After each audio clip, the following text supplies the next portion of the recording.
अस्सलाम वालेकुम, मेरा नाम है जहां भाजपी और ये है टोयोटा कोरोला स्पोर्ट 2018 मॉडल। ये टोयोटा कोरोला स्पोर्ट की 12th जनरेशन है जो कि वर्ल्ड वाइड 2018 से आना शुरू हुई थी और ये जनरेशन पाकिस्तान में इंट्रोड्यूस नहीं करवाई गई। पाकिस्तान में अभी तक 11th जनरेशन नहीं आ रही है, जबकि यूएस में और बहुत सारी और कंट्रीज़ में ये शिप आ चुकी थी 2018 में ही। और इसमें बहुत सारे इंजन साइज ऑफर होते हैं, 1.2 टर्बो, 1.5 हाइब्रिड और 1.8 हाइब्रिड। इससे पहले मैंने कुछ गाड़ियों का रिव्यू किया हुआ है जो कि 1.8 हाइब्रिड थी और इसी बॉडी साइज के अंदर आती थी। ये specific car 1.2 litre turbocharge engine के साथ आती है और इसकी डिमांड 85 लाख रुपीज़ है। ये गाड़ी साइकिल मोटरस्पोर्ट्स के पास अवेलेबल है और अगर आपने इस गाड़ी के बारे में इन्फॉर्मेशन लेनी है तो आप इस दिए गए नंबर पर कॉल कर सकते हैं या फिर आप साइकिल मोटरस्पोर्ट्स को विजिट कर सकते हैं जो कि रावलपिंडी में DSA 2 के गेट 1 के ऑपोजिट लोकेटेड है। यहाँ पे गाड़ियों की सिर्फ बाइंग एंड सेलिंग ही नहीं बल्कि गाड़ियों का काम भी किया जाता है, जैसे कि यहाँ पे गाड़ियाँ wrap, tint, ceramic coat, PPF की जाती हैं। इसके अलावा यहाँ पे गाड़ियों के पार्ट्स भी अवेलेबल होते हैं जैसे कि headlights, tail lights, bumper, over fender and what not. So गाड़ियों के काम के लिए cycle motorsports is the place. खैर, ये specific car Toyota Corolla sport का हैचबैक वर्जन है, यानी कि इसके बैक पे डिग्गी नहीं आती। इस गाड़ी में हैचबैक शेप भी आती है जो कि ये गाड़ी है। फिर इस स्ट्रेट वर्जन आता है जो कि स्टेशन वैगन होती है और फिर इसमें सेडान आती है जो कि 4 डोर कार होती है, जैसा कि हर कोरोला पाकिस्तान में ऑफर होती है। ये जनरेशन लुक्स के लिहाज से बहुत एग्रेसिव है और इसी हैचबैक के अंदर एक स्पेसिफिक वर्जन आता है GR स्पोर्ट। वो गाड़ी इस गाड़ी का एक्सट्रीम परफॉर्मेंस वर्जन होता है जिसने 2020-21 में बहुत सारे अवार्ड्स भी जीते हैं।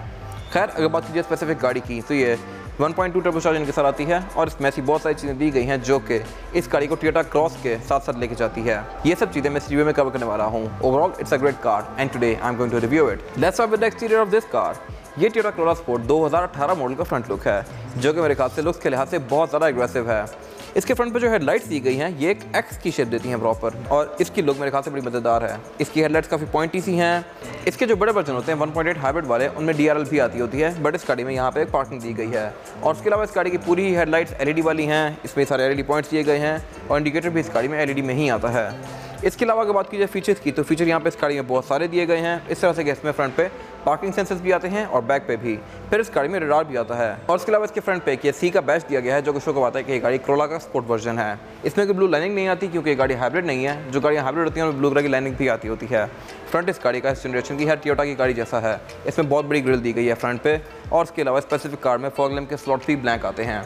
इसके बड़े वर्जन में फॉग लैम्प भी आते होते हैं।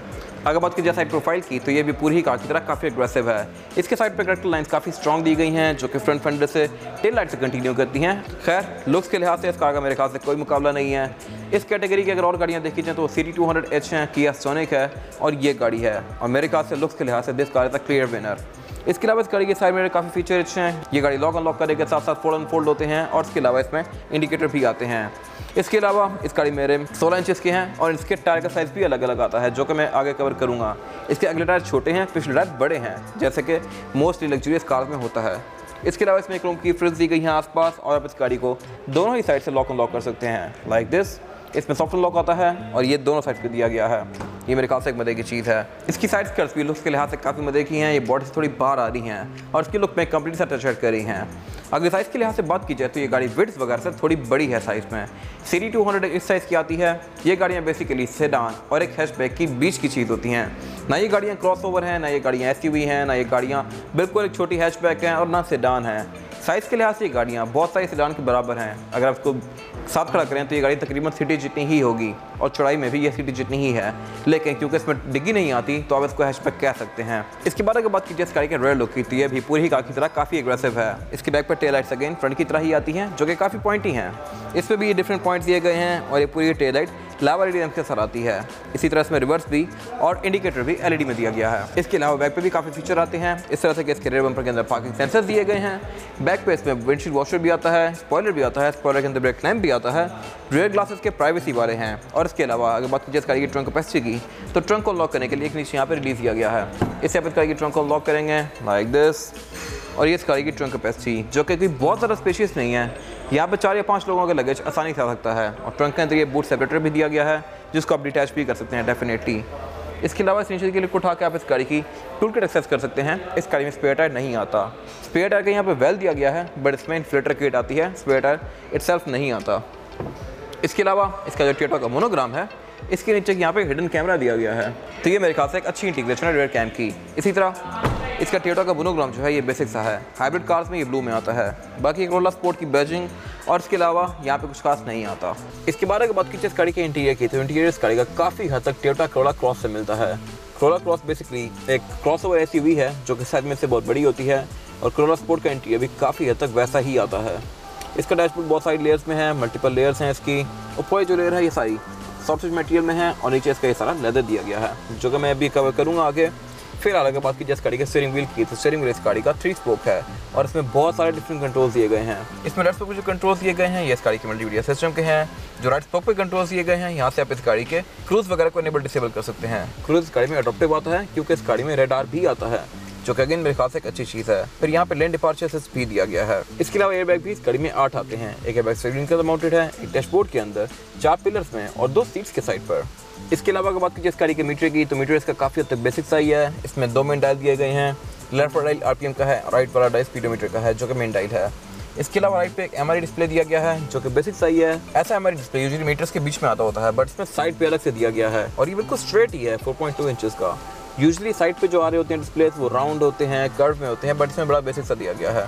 इसके अलावा यहाँ पे कुछ खास नहीं है।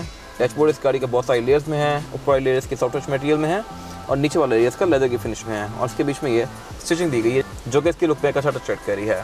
इसके अलावा इस गाड़ी में स्पीकर भी 6 आते हैं, 4 डोर्स में, और 2 ट्विटर्स डैशबोर्ड के अंदर। इसके अलावा इस गाड़ी का डैशबोर्ड लुक के लिहाज से as it is Toyota cross जैसा है, लेकिन टोयोटा क्रॉस का इंटीरियर 2 टोन में आता है, ब्लैक और बर्गेंडी के कॉम्बिनेशन के साथ। इसमें ये फुल ब्लैक दिया गया है। इसके अलावा डैशबोर्ड के सेंटर में इसकी मल्टीमीडिया स्क्रीन दी गई है, जो कि काफ़ी इंटरेक्टिव है। इसमें बहुत सारी चीज़ें आती हैं, लेकिन ये आधी ज़रा जैपनीज़ नहीं है, तो इसको समझने में थोड़ी सी मुश्किल होगी आपको। इसमें मैप्स वगैरह भी इनेबल्ड हैं, और इसके अलावा यहाँ पे आप फ़ोन वगैरह भी कनेक्ट कर सकते हैं। प्लस इसमें टी कनेक्ट भी आता है। T connect basically Toyota connect है, और इसमें टोयोटा के आफ्टर सेल सर्विसेज के इंटरवल्स और रिमाइंडर्स वगैरह आपको आते रहते हैं। इसके अलावा एयरबैंड इस गाड़ी में टोटल 4 दिए गए हैं, चारों ही डैशबोर्ड में हैं, बैक पे नहीं आते। और उसी इस गाड़ी का क्लाइमेट कंट्रोल दिया गया है। क्लाइमेट कंट्रोल इस गाड़ी का डुअल जोन है। ये गाड़ी बेसिकली एक हैचबैक ही है, लेकिन सिर्फ क्लाइमेट कंट्रोल डुअल जोन आता है, और इसमें एक इको हीट और कूल का ऑप्शन भी दिया गया है। ये ऑप्शन बेसिकली हाइब्रिड कार्स में आता होता है, और इस गाड़ी में इसलिए आता है क्योंकि ये गाड़ी भी हाइब्रिड आती है। और इसके अलावा इस गाड़ी के साइड मिरर भी हीटेड आते हैं। इनमें भी डिफॉगर आता है, जिनको आप यहाँ से ऑन ऑफ कर सकते हैं, और इसके अलावा बाकी सारे बेसिक कंट्रोल्स हैं। उससे नीचे एक ये ट्रे दी गई है, जहाँ आप चीज़ें रख सकते हैं, और उससे पीछे इस गाड़ी का गियर लेवल दिया गया है। आप इस गाड़ी को डिफरेंट गियर्स में इस तरह से स्विच कर सकते हैं, और आप इसको मैनुअली भी चला सकते हैं, लाइक दिस। और उसके अलावा इस गाड़ी में पैडल शिफ्टर्स भी आते हैं, जो कि अगेन मेरे ख्याल से एक अच्छी चीज़ है। और उसके अलावा उससे आगे कुछ यहाँ पे और बटन दिए गए हैं, जैसे कि इको आइडलिंग ऑन ऑफ का, इसमें इको आइडलिंग भी आता है। फिर ड्राइव मोड सेलेक्टर दिया गया है। इस गाड़ी में टोटल 3 ड्राइव मोड्स आते हैं, नॉर्मल, इको और स्पोर्ट। ड्राइव मोड चेंज करने के साथ इसका डिस्प्ले वगैरह कोई चेंज नहीं होता, ये बेसिक ही रहता है। गियर लेवर से पीछे यहाँ पे इसकी पार्किंग ब्रेक दी गई है, जो कि इलेक्ट्रॉनिक है। सब ब्रेक होल्ड दिया गया है, 2 कप होल्डर्स दिए गए हैं, और उससे पीछे इस गाड़ी का सेंटर कंसोल दिया गया है। सेंटर कंसोल भी इस गाड़ी का ठीक है साइज़ के लिहाज से, और इसमें 2 चार्जिंग आउटलेट दिए गए हैं। यूजली पाकिस्तानी गाड़ियों में इतनी सारी चीज़ें ऊपर नहीं होती।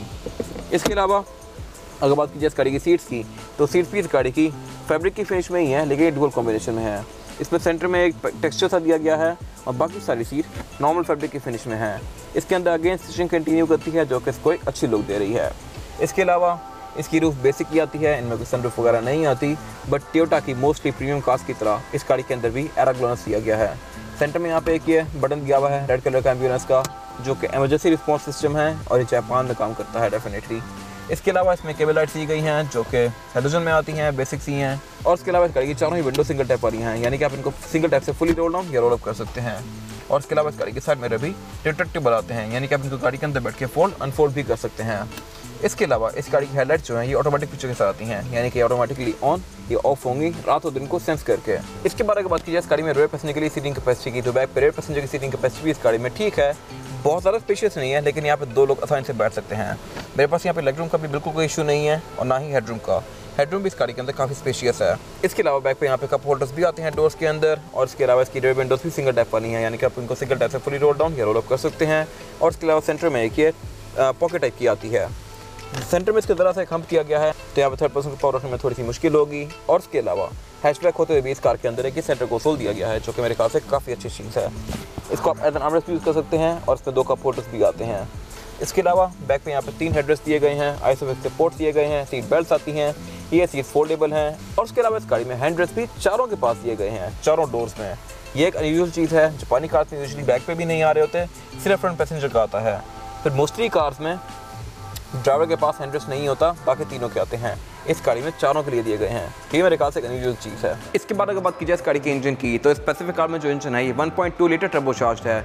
ये गाड़ी 116 हॉर्स पावर प्रोड्यूस करती है with 185 newton metre of torque, जो कि अच्छे परफॉर्मेंस फिगर्स हैं इस बॉडी साइज के लिहाज से। 1.2 लीटर गाड़ियाँ जो कि होंडा सिटी या यारिस वगैरह हो गई, वो गाड़ियाँ भी इतनी ही हॉर्स पावर प्रोड्यूस करती हैं, बट वो गाड़ियाँ प्रॉपर सेडान होती हैं और उसके अलावा ये गाड़ी टर्बोचार्ज्ड भी है। तो परफॉर्मेंस में ये गाड़ी उन गाड़ियों को बहुत आसानी से आउट परफॉर्म कर सकती है। फिर इस गाड़ी में और भी बहुत सारे इंजन ऑफर होते हैं। 1.8 हाइब्रिड, 2.0 टर्बो। 2.0 टर्बो वाली कार भी बहुत ज़्यादा पावरफुल होती है, but this car is also a good package. ये गाड़ी आपको छोटा इंजन होने की वजह से तकरीबन 14-15 की एवरेज आराम से दे सकती है, जो कि मेरे ख्याल से बहुत अच्छी है इस बॉडी साइज़ के लिहाज से। और उसके अलावा ये गाड़ी परफॉर्मेंस भी बहुत अच्छी है। गियर इस गाड़ी में CVT आता है और ये गाड़ी क्योंकि टर्बोचार्ज है तो इसका इंजन देखने में काफ़ी कॉम्प्लेक्स सा है। इसके ऊपर ये बहुत सारे मैकेनिज्म दिए हुए हैं, टर्बोचार्जर दिया हुआ है, वायरिंग इसमें बहुत सारी आती है और उसके अलावा इसमें बैटरी भी ड्राई है।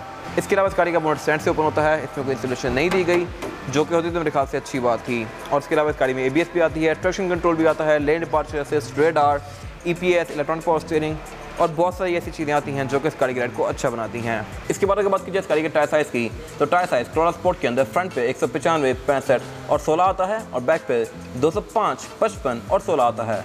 बट स्पेसिफिक कार में ये चारों ही टायर 205, 55 और 16 के हैं। ये मेरे ख्याल से एक मजे की चीज़ है। आगे छोटे टायर, पीछे बड़े टायर, जैसे कि स्पोर्ट्स कार्स में आते होते हैं यूजुअली, या लग्जरियस कार्स में आते होते हैं जो कि रेयर व्हील ड्राइव होती हैं। इसके अलावा स्पेसिफिक कार में ऑल व्हील डिस्क ब्रेक दी गई है, यानी इसमें फ्रंट और बैक चारों ही टायरों में डिस्क ब्रेक आती है। इसके अलावा इसमें ABS आती है, इलेक्ट्रॉनिक पावर स्टीयरिंग आता है, ट्रैक्शन कंट्रोल आता है, रेडार वगैरह आता है, जो कि आपकी राइड को काफ़ी अच्छा बनाता है। स्पेसिफिक कार जो टायर है ये ब्रिजस्टोन का है, जो कि आपको 50-60 हज़ार किलोमीटर तक एक अच्छी राइड प्रोवाइड करेगा। इसके अलावा यहाँ पे कुछ खास है नहीं। ये था आज का रिव्यू। अगर आपको रिव्यू पसंद आया तो इस रिव्यू को लाइक कीजिए, मेरे चैनल को सब्सक्राइब कीजिए और अगर आपके पास इस गाड़ी से रिलेटेड कोई भी राय है तो उसको कमेंट सेक्शन में शेयर जरूर कीजिएगा, ताकि वो लोग जो ये गाड़ी लेने वाले हैं वो आपकी राय से फ़ायदा उठा सकें। अपना ख्याल रखिएगा। Thank you.